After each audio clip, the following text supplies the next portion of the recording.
반갑습니다. 여러분들 사랑합니다. 오늘 그 말씀 제목이 보혈의 기능입니다.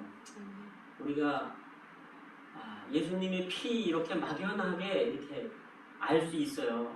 예수님이 나를 사랑해서 나를 위해서 피를 흘리셨구나. 맞습니다. 근데 우리가 성경을 깊이 들어가 보면 이 예수님의 피가 여러 가지 기능이 있지만 특별히 세 가지 기능이 있는 것을 알 수 있습니다. 첫째는 우리를 하나님의 심판으로부터 구원하고 구속하는 그러한 기능이 있습니다. 이것이 출애굽기 12장의 유월절을 통해서 나타났습니다. 또한 출애굽기 24장에 언약의 피로 나타났습니다. 이스라엘 백성들이 하나님과 언약할 때 출애굽을 해서 광야에서 모세가 피를 가지고 그 짐승의 피를 가지고 단에다가 뿌렸을 뿐만 아니라 이스라엘 백성들에게 뿌리고 그 언약을 낭독했을 때 아멘 다 지키겠다고 했습니다. 그래서 이스라엘 백성들은 하나님과 언약한 언약의 백성이 됐습니다. 신약에 우리도 언약의 백성들입니다. 그래서 이 피는 언약의 피입니다. 피로서 언약하는 겁니다. 하나님과 우리가. 세 번째는 이 피가 레위기 16장에 보면 이 피는 하나님이 우리를 연락하시는 걸 볼 수 있습니다. 피가 없이는 지성소에 들어갈 수 없고 하나님을 만날 수가 없습니다. 그래서 이렇게 세 가지 기능. 첫째는 하나님의 심판으로부터 구원받는 피. 그 다음에 하나님과 우리가 언약을 하는 언약의 백성이라는 언약의 피. 세 번째는 하나님이 우리를 받으시는 연락하는 피. 이렇게 세 가지가 있습니다. 이 말씀은 예수님이 태어나시기 전에 1500년 전에 기록되어 있는 모세오경이라고 우리가 부르죠.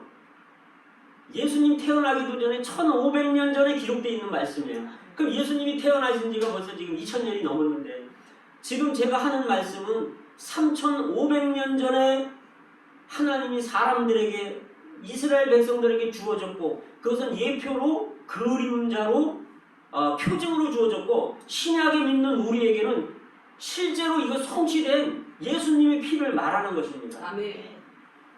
자, 여러분 왜 보혈이라 그랬는가? 이 보혈이라는 말은 베드로전서 1장 19절에 베드로가 처음 언급했습니다.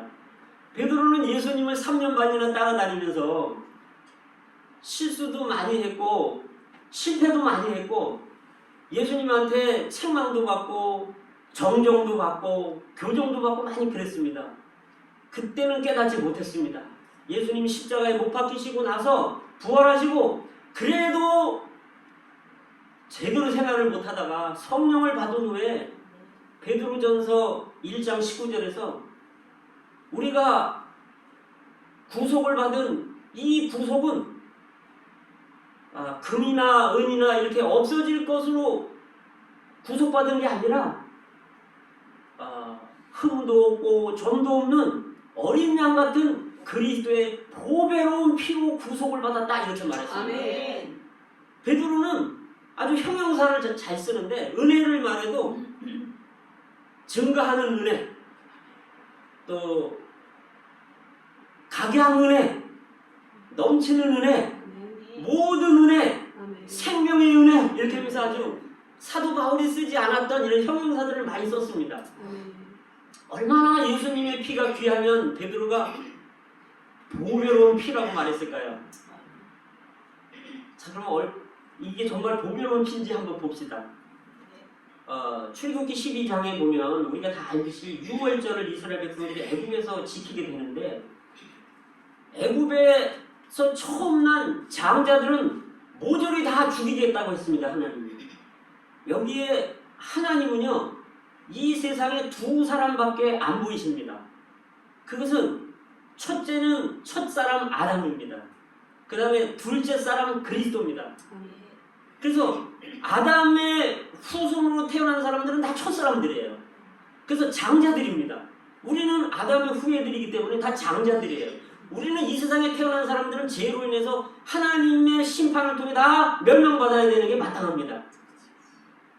그게 그림이었습니다. 출애굽기 12장에. 그런데 하나님이 모세를 통해서 각 집마다 어린 양을 하나씩 잡아라. 그래서 이 구원은요, 집집마다예요. 기생 라합의 집, 그 다음에 고넬료 집, 그 다음에 빌립보의 그 간수의 집. 기생 라합만 구원받는 게 아니죠. 간수만 구원받는 게 아니에요. 그 집 단위로 하나님은 구원하시기를 원하십니다. 그래서 집집마다 어린 양 한 마리씩을 가지라는 거예요.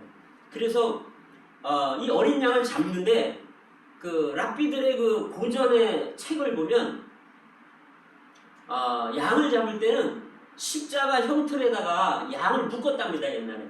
그리고 배를 갈라서 피를 받는답니다. 그리고 이제 가죽을 벗기겠죠. 그 다음에 뭐 각을 뜨겠죠. 그 다음에 이제 구워서 먹는 겁니다. 근데 여기에서 삶아 먹지 말고 날걸로 먹지 말고 구워 먹으라 이렇게 말합니다. 생거로 날거로 먹는다는 것은 뭐냐면 그분을 모방하는 거예요. 우리가 그렇게 받아들이지 말라는 거예요. 어린 양을. 또 삶아 먹지 말라는 건 뭐냐면 그분 자신이 그냥 순교당한 거다 이렇게 보지 말라는 거예요. 그러면 구워 먹어야 돼요. 그분이 우리를 구속하기 위해서 십자가에서 구워졌다는 걸 말하는 겁니다.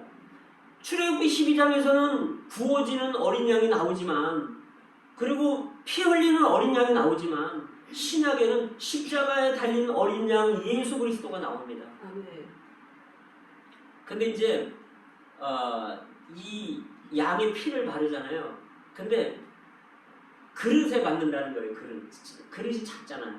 그릇에 받아서 뭘로 하면 우슬초라는 게 있어요. 우슬초는 열왕기상에서 솔로몬이 뭐라고 얘기냐면 담에서 나는 우슬초부터 레바논의 큰 그 백향목까지 식물은 자기가 다 연구했다는 거예요.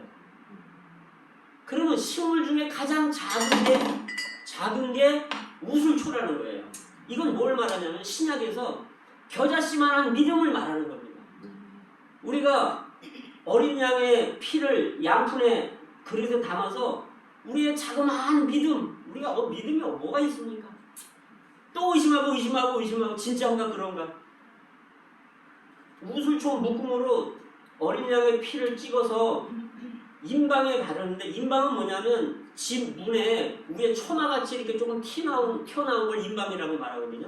거기다 바르고 문 설주는 기둥이에요. 문기둥. 그 설주에다 바른다는 거예요. 그리고는 그 속에 구운 양고기를 갖고 들어가서 먹는데 무교병하고 쓴 나무랑 같이 먹으라는 거예요. 무교병은 뭐냐면 죄 없는 그리스도를 말하는 거예요. 누룩을 넣지 않은 떡을 말하는 거죠. 이게 그리스도입니다. 우리 양식입니다. 근데 쓴 나무를 먹는다는 건 뭔가, 우리가 그리스도를 먹으면 누리면, 이건 제 사상이 아니고 성경에서 나는 하늘로부터 내려온 산떡이 나를 먹으라, 나를 먹는 사람은 나로 인하여 살리라, 성경의 사상입니다. 그 제자들이 아니 우리가 예수님을 어떻게 먹지? 영적, 내가 너에게 이런 말이 영이요 생명이라. 영적인 의미라는 거죠. 그러니까 우리가 그리스도를, 죄 없는 그리스도로 우리가 받아들일 때, 무교전병을 받아들일 때 우리가 죄에 있는 쓴 게 나온다는 거예요. 그래서 우리가 회개하고 자백하게 된다는 거예요. 이 쓴 나무를도 함께 먹어야 된다는 거예요. 그런데 이 집 안에 들어가서 밤새도록 한 사람도 나와서는 안 되는 거예요.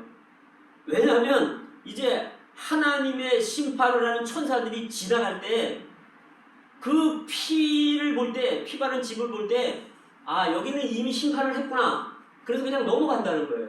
피를 봤을 때 죽었구나. 이 집은 이미 심판이 끝난 집이구나. 그런데 피가 안 발라져 있는 집이 있어요. 아무리 집에 있으면 뭐예요. 그 피가 없는데 가서 심판하는 겁니다. 예수님의 피가 이 세상에 우리를 세상에서 멸망으로부터 구원한다는 거죠. 그래서 요한복음 5장에서 24절에서 그렇게 말씀하시죠.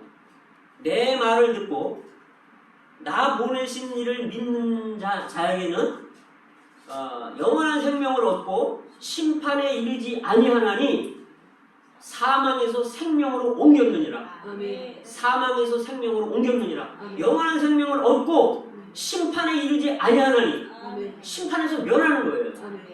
우리를 그분의 피가 우리를 구속하는 거죠. 아멘. 우리를 보호해 주는 거예요. 그래서 지금은 밤의 시대입니다. 그래서 예수님이 오면 새벽이 되는 거예요. 새벽별이 보이면 그 새벽별이 그리스도입니다. 그래서 지금은 어두운 시대이기 때문에 이 피바른 집, 이 피바른 집이 뭐냐면 이 피바른 집이 바로 그리스도입니다. 하나님은 우리를 그리스도 안에서 택한 거예요. 아멘. 우리는 아담 안에 있었지만 이제 그리스도 안으로 옮기는 겁니다. 믿음을 통해서. 아멘. 그래서 우리 그리스도 안에 있을 때 그리스도 안에서 우리에게 복을 주시는 거예요. 그리스도 안에서 우리를 택했고 그리스도 안에서 우리를 복을 주는 거죠. 그래서 고린도전서 5장에 보면 우리의 유월절 양이신 그리스도께서 희생되셨느니라. 이 사도 바울이 이 성경을 쓸 때 고린도전서를 쓸 때 유대인들의 유월절 지키는 것을 가지고 그 고린도 교회 이방인 성도들 또는 뭐 유대인 성도들이라 할지라도 그 성도들을 유월절을 지키는 그러한 백성들로 본 거예요. 그러면 신약에 우리는 똑같은 거죠. 그 당시도 사도 바울이 있을 때도 신약이었기 때문에. 그래서 거기에 원문에 보면 우리의 유월절이신 그리스도께서 희생되셨느니라 이렇게 말합니다. 원문에는. 그래서 유월절 자체가 그리스도라는 거예요. 그래서 희생되신 어린 양이 그리스도고 그분의 피도 그리스도고 무교병도 그리스도고 우슬초도 그리스도고 쓴나물도 그리스도고 그 피바른 집도 그리스도예요. 이게 그리스도가 우리의 잔치입니다. 절기입니다. 그래서 우리는 이 그리스도 안에서 주님이 오실 때까지 아담 안으로 들어가면 안 되고요. 그리스도 안에 머물러야 됩니다. 왜? 그리스도가 피 바른 분이기 때문에 피 흘린 분이기 때문에 그분이 집입니다. 그분이 우리의 안식처예요. 그리스도 안에 있을 때 우리가 얼마나 안식이 됩니까? 그리스도 밖으로 나오면 안 됩니다. 언제까지? 새벽이 될 때까지. 왜? 거기서 나오면 그 심판하는 거예요. 천사가 와서 치는 겁니다. 첫째는 하나님의 심판으로부터 구원받는 이런 보혈, 그래서 보혈이에요. 두 번째는 출애굽기 24장에서 이제 광야로 나왔죠. 광야로 나와서 모세가 이제 양을 잡아가지고 이거는 그 양푼에다가 받아요. 양을 많이 잡았겠죠. 그릇이 아니라 양푼에다가 받아갖고 반은 단에다가 쏟아요. 모든 사람들이 볼 수 있게. 그 다음에 반은 이 언약서를 읽고서 십계명을 읽고서 그 읽은 백성들이 아멘 했을 때 이 피를 가지고 백성들한테 다 뿌리는 겁니다. 막 피를 뿌려요. 짐승의 피를 뿌려요. 그래서 이것은 언약의 피다 이렇게 말하고 있습니다. 제가 그 구절은 안 읽어드려도 되겠죠? 24장 나중에 시간 되실 때 한번 읽어보세요. 제가 그럼 잠깐 읽어볼까요? 그리고 간단하게. 모세가 피를 여러 양푼에 담고 반은 단에 뿌리고 언약서를 가지고 백성에게 낭독하고 그 피를 취하여 백성에게 뿌려 여호와께서 이 말씀에 대해 너희와 세운 피의 언약의 피라. 요게 이제 15절이죠. 또 6절부터 8절도 나중에 한번 읽어보세요. 자, 그러면 이제 언약은 그러면 이 언약은 출애굽기 24장의 언약은 십계명이잖아요. 그런데 그게 흠이 있어가지고 사람들이 지킬 수가 없어요. 신약에 와보면 뭐냐면 의인은 없나니 하나도 없고 좌우로 우로 다 치우쳤다는 거예요. 율법으로는 의롭다 한 받을 사람이 없다는 거예요. 그 흠이 있는 거죠. 그래서 이제 하나님이 주님을 이 땅에 보내셔서 그 아들을 보내셔서 피를 흘리게 하심으로 이 짐승 육축의 이런 예표로서 예수님이 어린 양으로 피를 흘림으로 이 피를 가지고 우리에게 뿌림으로 하나님과 우리가 언약을 맺는 거예요. 근데 구약은 십계명이지만 그럼 신약은 언약이 뭔가? 도대체 우리와 언약은 맺은 건 뭔가? 이것이 예레미야 31장 31절부터 34절까지 있습니다. 그 다음에 이 말씀을 인용해서 사도 바울이 또 히브리서 저자가 히브리서 8장, 히브리서 10장에서 2장에서 이 말씀을 인용을 했어요. 그럼 예레미야 31장 31절부터의 말씀은 뭔가? 첫째는 내가 새 언약을 너에게 주리니 첫째는 내 법을 너희 안에 두고 너희 마음에 기록하리라. 이게 첫째예요. 이거는 이제 뭐냐면 생명의 성령의 법을 말하는 겁니다. 율법은 바깥에 있었지만 돌 위에 있었죠. 돌에 새겨 있었죠.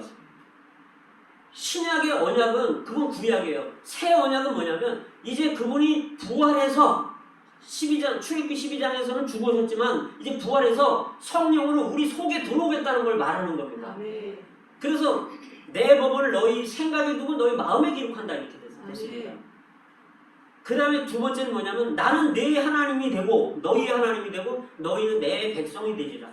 이게 무슨 의미냐면 나는 너희의 하나님이 된다는 것은 나는 또 나에게 속한 모든 것은 다 너희 것이다 이 말씀입니다. 우리가 자녀들이면 부모의 재산은 우리가 다 누릴 수 있잖아요. 그렇잖아요, 그죠? 만약에 부모님이 돌아가시면 온전히 다 유산을 받지만 살아계실 때도 우리는 부모님과 공동으로 다 누리는 거예요. 또는 어떤 여자가 어떤 남자한테 시집을 가면 그 여자는 그 남편의 가진 소유를 다 공유할 수 있는 겁니다. 남편을 가질 수 있고 남편의 재산도 다 가질 수 있는 거예요. 내가 너희 하나님이 된다는 것은 내가 너희의 산업이고 기업이고 재산이고 분깃이다 이 말입니다. 아멘. 그러면 우리는 하나님이 우리의 분깃이지만 하나님은 또 우리가 하나님의 분깃이라는 거예요. 아멘. 하나님이 우리 피로 값주고 사셨잖아요. 아멘. 그래서 우리가 하나님 것일 뿐 아니라 우리에게 속한 모든 것은 다 하나님 겁니다. 아멘. 자, 이게 언약이에요. 세 번째 언약은 작은 자로부터 큰 자까지 다 나를 안다는 거예요. 우리가 하나님을 알 만한 것이 우리 안에 있습니다. 그래서 요한서신에서 말하기를 너희는 아무도 가르칠 필요가 없고 기름 부음이 너희 안에 거하시는데 이 기름 부음이 너희에게 모든 것을 가르치죠. 아멘. 기름 부음이 가르치신 대로 주 안에 거하라. 아멘. 그렇다고 해서 성경을 배우고 이런 걸 하지 말라는 게 아니라 우리 안에 하나님이 뭘 좋아하고 하나님이 뭘 싫어하는지 이런 하나님의 성품 이런 것들을 말하는 거예요. 여전히 우리는 성경을 배울 필요가 있고 또 우리 앞선 지도자님들, 목사님 이런 분들한테 성경을 공부하고 배울 필요가 있습니다. 자, 그 다음에 네 번째 언약의 네 번째는 뭐냐면 내가 너희 죄를 모두 사하며 너희의 불법을 다시는 기억지 않겠다. 할렐루야! 아멘. 이게 언약입니다. 첫째는 뭐죠? 그분의 법을 우리 속에 둔다는 거고요. 생명의 성령의 법을 둔다는 거고. 두 번째는 내가 네 하나님이 되고 너희는 내 백성이 되고. 세 번째는 우리가 하나님을 알 수 있는 것들을 우리에게 주셨다는 거고요. 네 번째는 너희의 모든 죄를 다 사하고 그 다음에 다시는 기억하지 않겠다. 아멘. 그게 언약의 내용입니다. 자, 그러면 이 피가 하나님과 우리와의 언약이에요. 그러면 이 새 언약의 이 네 가지는 계약서예요. 그러면 계약서는 있어요. 근데 권리 증서가 있어야 되잖아요. 등기부가 있어야 되잖아요. 그게 바로 언약의 피입니다. 우리가 이 피를 갖고 있으면 하나님이 인정해 주는 거예요. 아멘. 사탄도 꼼짝 못하는 겁니다. 아멘. 이게 권리 증서고 이게 등기부 등본이에요. 피가. 언약의 피가. 그러면 우리 죄 기억하지 마세요. 그렇다 해서 우리가 죄를 지금까지 지은 죄를 하나님이 기억하지 않고 다 용서했다고 해서 우리가 또 죄를 짓냐? 그렇지 않습니다. 실수로 죄는 질 수 있어요. 예를 들어 봅시다. 제가 상처가 나면 아주 연고가 좋은 연고가 있어서 아주 깨끗이 낫는 연고가 있다고 치자고요. 그렇다고 해서 그런 연고가 있다고 해서 제가 제 몸에 상처를 내겠습니까? 그 연고 바르려고? 그런 것처럼 예수님이 우리의 모든 죄를 용서하시고 기억하지 않는다 하더라도 우리는 일부러 죄를 질 수가 없어요. 아멘. 실수로 어쩌다 죄를 질 수 있습니다. 그러나 그것은 요한일서 1장 9절에서 너희가 만일 너희 죄를 자복하면 아멘. 저는 미쁘시고 의로우사 너희 죄를 사하시며 아멘. 모든 불의에서 너희를 깨끗게 하실 것이다. 아멘. 여긴 모든 불의예요. 아멘. 어떠한 죄도 관계가 없습니다. 다 포함됩니다. 우리가 우리 죄만 자복만 하면 그 피가 용서해 준다는 거예요. 아멘. 오죽하면 베드로가 주님, 내가 어떤 사람이 나한테 죄 짓고 와서 용서를 구하면 7번 용서해 주면 되겠습니까? 그러니까 주님이 아니, 에? 깜짝 놀라니까 아니, 70번씩 7번이라도 용서해 줘. 그러면 490번만 말하는 게 아니잖아요. 무한대로 용서하라는 거예요. 아멘. 주님이 무한대로 용서하라는 분이 우리가 죄를 실수로 져서 자백하는데 용서를 안 해주겠냐고요. 그분의 피가 있는데. 아멘. 우리는 언약의 백성인데. 아멘. 그렇지 않겠습니까? 우리는 이 언약을 붙들어야 됩니다. 아멘. 하나님이 우리를 언약의 백성으로 보고 계십니다. 아멘. 자, 세 번째가 레위기 16장입니다.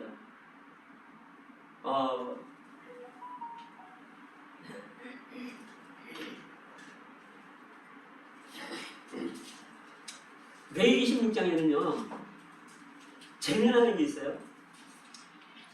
염소예요. 양이 아니야. 염소를 2마리를 선택을 하는 거예요. 해서 이 염소를 제비를 뽑는 겁니다.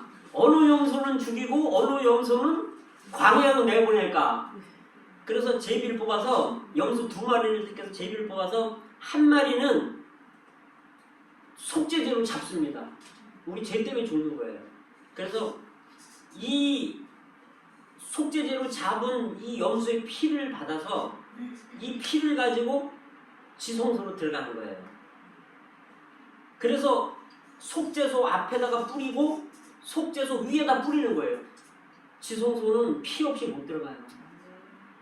시브리서 9장 22절에서 피 흘림이 없은즉 죄사함이 없느니라 이렇게 말합니다.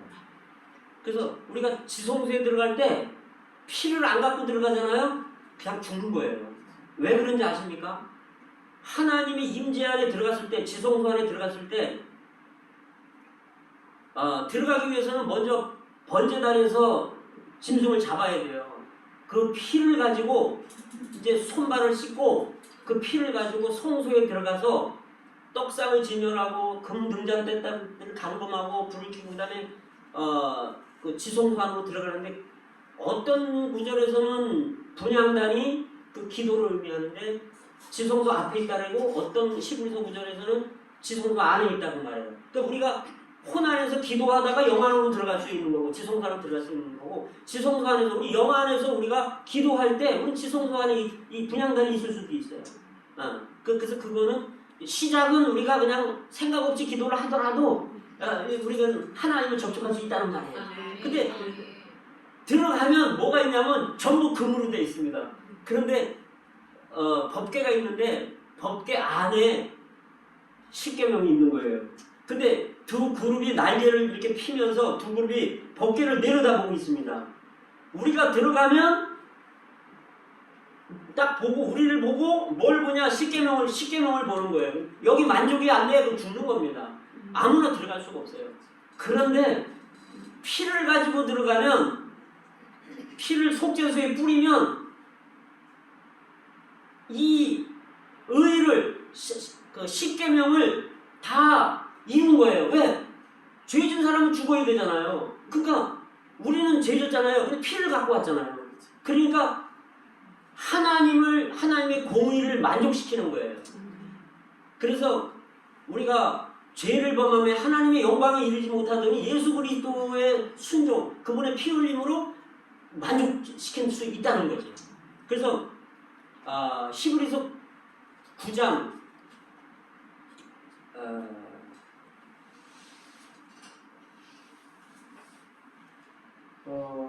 10장 19절에 이런 말씀이 있어요. 히브리서 10장 19절. 그러므로 형제들아 우리가 예수의 피를 힘입어 성소에 들어갈 담력을 얻었나니. 근데 원어는 지성소입니다. 예수의 피를 힘입어 지성소에 들어갈 담력을 얻는다는 거예요.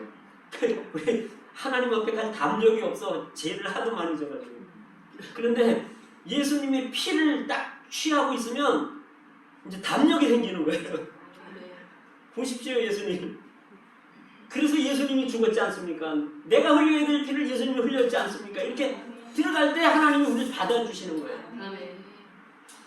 그러면 우리를 받으시면 어떻게 되냐면 우리가 하나님의 임재에 들어갈 뿐만 아니라 하나님과 함께 할 뿐만 아니라 하나님과 하나 되고 하나님에게 속한 모든 것들을 다 받을 수 있는 거예요.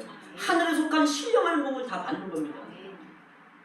고린도 후서에서 뭐라고 말씀하시냐면 그가 부요하신 자로서 우리를 위하여 가난하게 되시면 그의 가난함을 인하여 우리로 부요하게 하려 하심이라. 우린 가난하잖아요. 가진 게 없어. 아파트가 있고 자동차가 있다 그러면 하나님이 보실 때는 그게 다 쓰레기들 아닙니까? 하늘에 속한 신령한 복이 있어요. 그래서 우리가 이 하나님 앞에 나아갈 때 이제 하나님의 임재 안에 들어갈 수 있고 피 때문에 임재에 들어가고 하나님과 하나 되고 하나님에게 속한 하늘에 속한 그분의 어떠함. 예를 들어서 생명에 속한 경건에 속한 어떠함. 예를 들면 그 갈라디아 5장에서 그런 말씀이 있죠. 성령의 9가지 열매, 사랑, 그 다음에 신앙, 기쁨.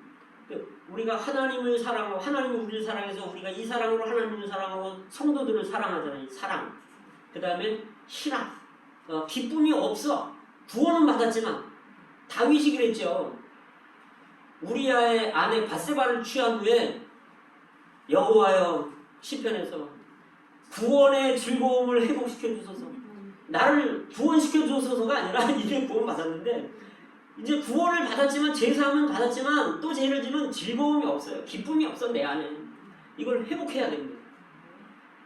우리가 기쁨이 없으면 돌아봐야 돼요. 내한테 뭐가 문제가 있는지. 정말 우리가 그런 것들을 찾아내서 주님께 자백한다면 회개한다면 우리는 기뻐 뜁니다. 네? 기쁨이 내 안에 넘치는 거예요. 사랑과 실학과 그 다음에 또 뭐가 있죠? 화평. 성도들과 문제가 생기잖아요. 화평이 없어요. 그러면 그리스도의 중재하심, 그리스도가 내 안에 계시면 서로 화평할 수 있는 거예요. 그리스도께서 너희를 용서하신 같이 너희도 그들을 용서하라. 그렇지 않습니까? 그리스도께서 받으신 것처럼 너희도 받으라. 그 다음에 자비와 오래 참음과 충성과 온유와 절제와. 우리가 온유가 어디 있습니까? 오래 참음이 어디 있어요? 보세요. 스프링을 누르잖아요. 누르면 누를수록 스프링은 내려가지만 압력은 더 세. 근데 우리 한계가 오잖아요. 탁 터지는 거예요. 놓으면 터지는 거예요. 내가 2번 참았어, 3번 참았어, 7번 참았어, 더는 못 참아.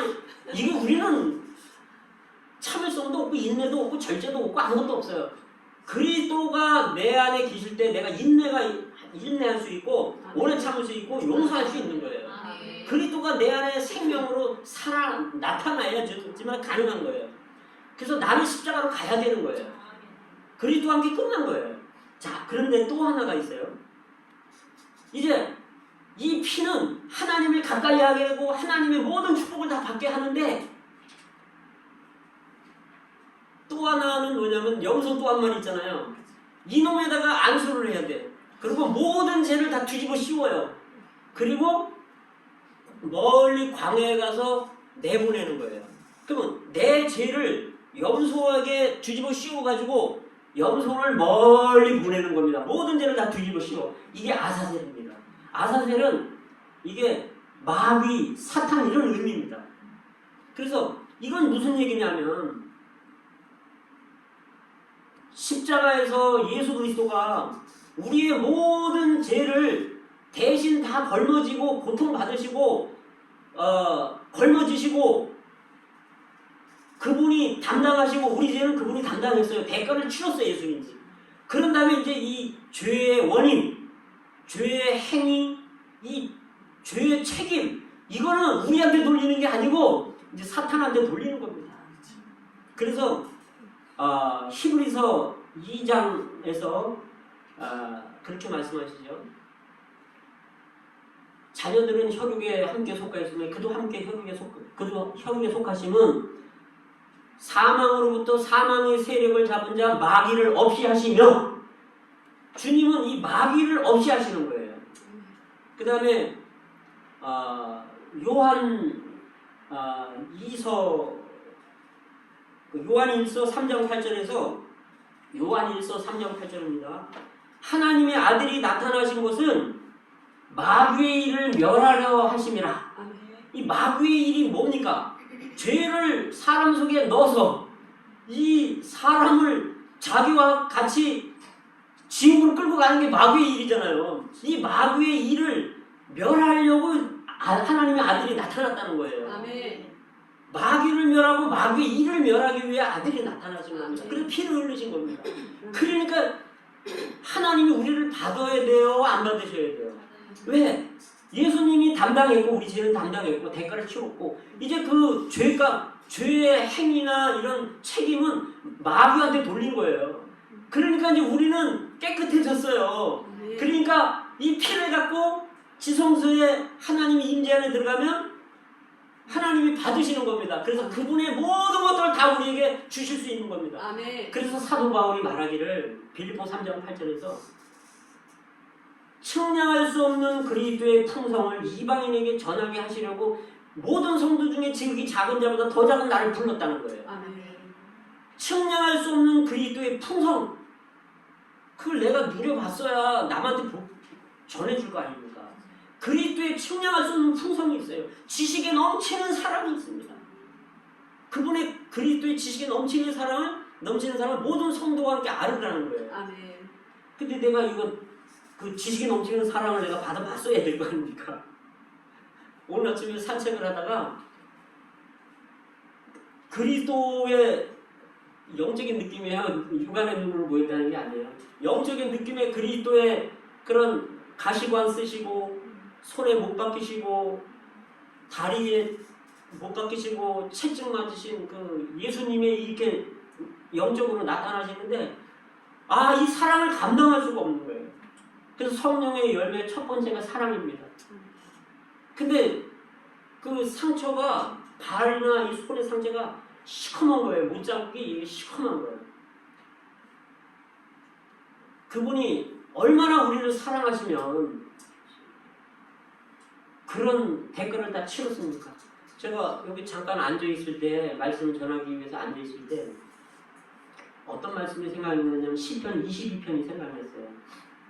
나는 벌레요 사람이 아니라. 그 다음에 벌레는 물감을 들이기 위해서 벌레를 잡아다가 짜가지고 그 피를 얻어서 그 벌레 피로 물감을 들였다는 거예요. 그러니까 주님은 우리의 죄를 용서하기 위해 여기에 이런 보배로운 피 세 가지의 이런 기능들을 위해서 그 피를 얻기 위해서 벌레처럼 그분은 이 땅에서 그냥 멸시받고 천대받고 그렇게 취급당했다는 거죠. 그리고 나는 물같이 쏟아졌으며, 물이 쏟아지면 그냥 팍 쏟아지잖아요. 물같이 쏟아졌으며 내 모든 뼈는 어그러졌으며, 십자가에서 뼈가 다 어그러졌다는 거예요. 이 몸무게가 이게 처지잖아요.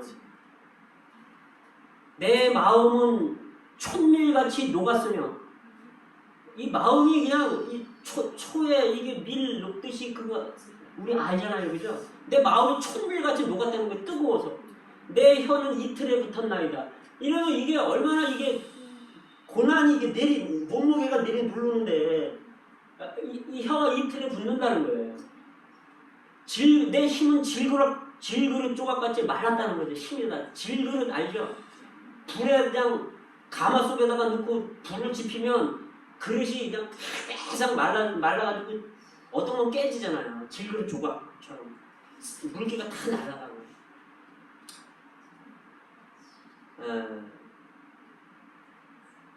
그래서 이 보면 자, 세 가지 기능이 있다 그랬죠.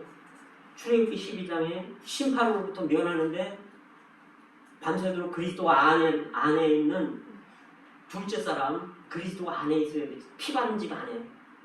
그럼 하나님이 우리를 보실 때, 천사가 우리를 볼 때, 아, 쟤는 피 바른 집 안에 있구나. 이렇게 보여야 되는. 그리스도 안에 있으면 피 바른 집 안에 있는 거예요. 나오면 안 됩니다. 두 번째, 우리는 언약의 백성입니다. 주님 나하고 언약했지 않습니까? 피로. 그래서 마태복음 26장 28절에서 그렇게 말하죠. 이것은 많은 사람들을 위하여, 그러니까 이것은 많은 사람들의 죄를 사하기 위하여 흘리는 바 언약의 피다. 제가 그걸 자세하게 한번 읽어볼게요.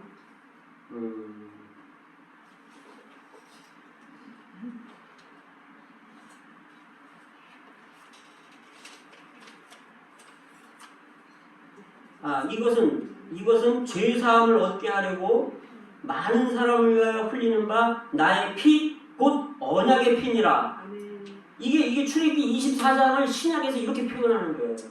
언약의 피라는 거예요.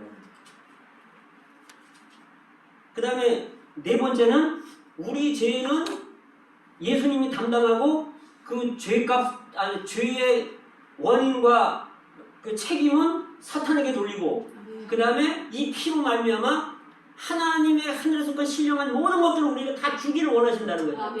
아버지하고 나하고 불화가 일어났어요. 내가 아버지를 거스려서 예를 들면, 그러면 아버지하고 나하고 내가 아버지 자식이고 아버지가 나를 낳은 건 변함이 없어요. 그렇지만 화평이 없어. 그 재산 잘 안 물려줄 수도 있어요. 속에 있는 그러면 어떻게 되냐면 화평을 해야 돼. 내가 자복하고 아버지 내가 어쩌다 보니까 이렇게 됐는데 죄송합니다. 용서해 주세요. 아버지가 자기 자식을 버립니까? 용서해 주지. 10번이고 100번이고 용서해 줘요. 자식을 어떻게 할 겁니까? 자식 이기는 부모 있습니까?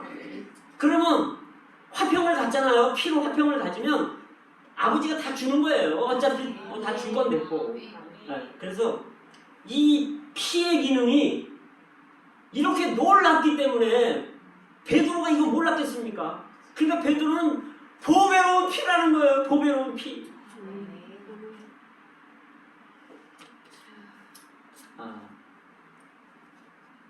말씀 이 정도면 될 것 같습니다. 네. 주님을 찬양합니다. 아멘.